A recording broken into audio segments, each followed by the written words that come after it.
Hey, what's up? Welcome to this week's edition of 5 Minutes of Management. As always, I'm Frank Kalman here with Rick Bell. Rick, we got a lot of great workforce events coming up in the next month. Chiefly, we got Workforce Live coming to Boston on April 14th, New York City, April 19th, and Washington, D.C., April 28th. If you're in those areas, be sure to check it out. We'll have lots of food, lots of coffee, and lots of great talks.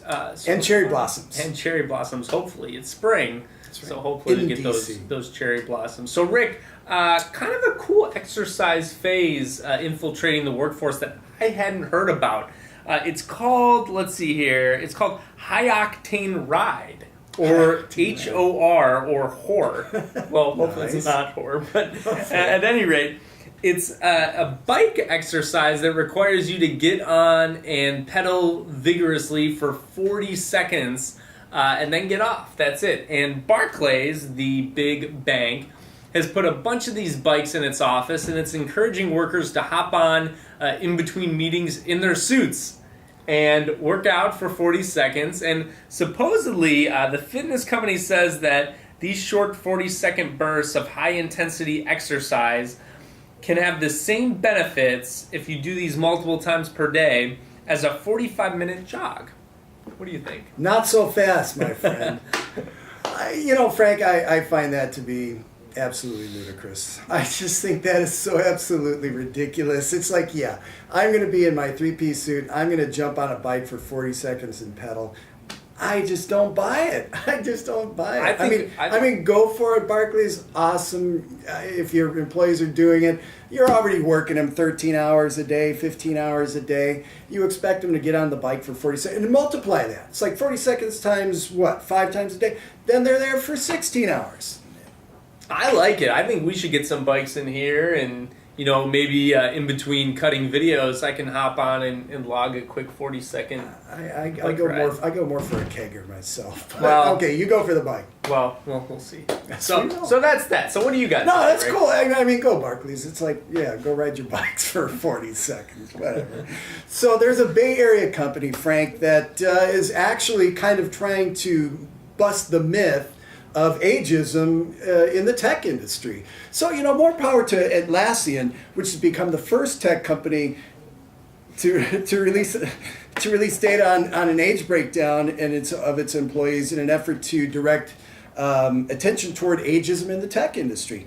So, a lot of companies have released diversity numbers as far as like gender, racial breakdown, and ethnicity.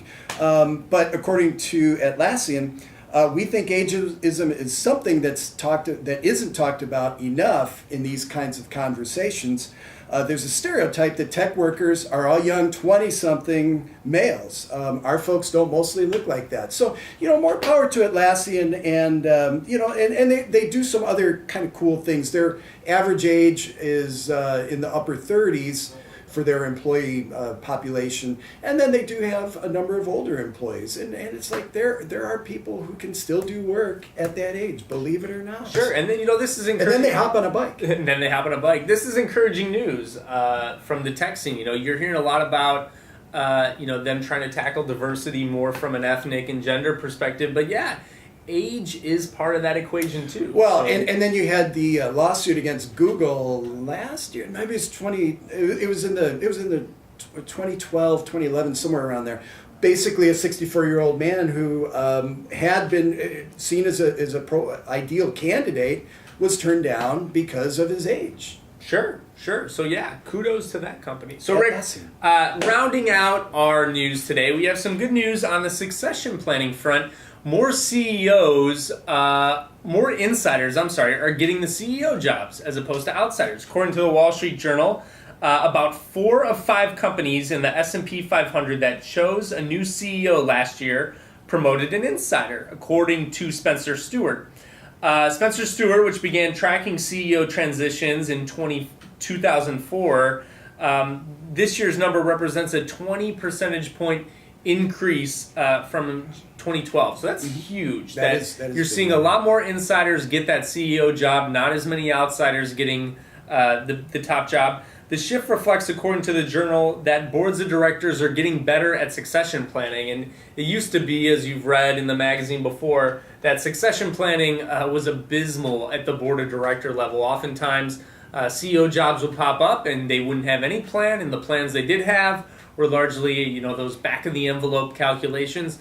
Now boards of directors are being a little bit more prepared, and they've got plans, and they seem to be executing. Well, yeah, and that could be in part too because Sarbanes-Oxley. Sure. You have all these things, all these guidances that boards and C-suite level people have to adhere to, and so I think these are some encouraging numbers. Yep. Cool. The one thing we didn't talk about was March Madness, Frank. So you're going to fill out a bracket? I am going to fill out a bracket. How about you? No. Why not? Because I just don't see that Monmouth is going to make it this year. Oh, well, they're already in. No, they didn't. No, they lost. They lost? They lost. They lost to Fairleigh Dickinson. I don't remember. Farley? Fairleigh Dickinson. Well, we'll have our March Madness episode next week. Yes, we when will. the brackets are out. Yes. Well, that's all we've got for this pre-March Madness edition of 5 Minutes of Management. For Rick Bell, I'm Frank Kalman. We'll see you next week. I'm going to go hop on a bike.